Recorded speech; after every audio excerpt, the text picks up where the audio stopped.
In order to have access to your components, you need to have an editable object modifier. So in this case, if I hit F4, we can view our wireframe. If I go ahead and bring up my topology, you get to see we have more geometry here, but none of it is able to be accessed until we, let's bring this back down, until we add an editable object. We can convert the entire object, bake in this topology to an editable mesh or editable poly by coming down here and going to editable mesh, editable poly, or we can just add an editable object modifier from here. So we'll go to edit poly.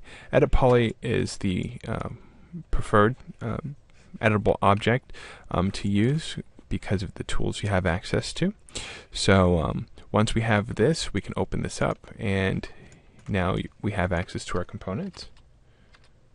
So let's change my selection tool. So now I have my rectangle marquee. As we go through, you get to see we're able to make our selection. If we go down to polygon, we're able to select our polygon components. And if we go back to any of the other components, you get to see 3D Max remembers our selection.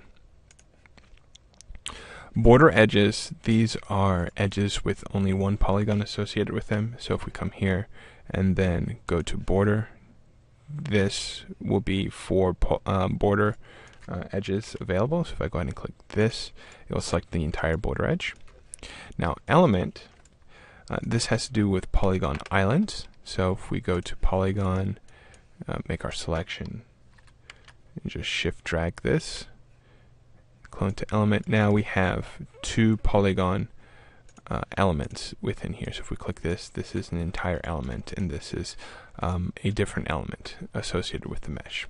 So these are poly islands. That is component selection within Max.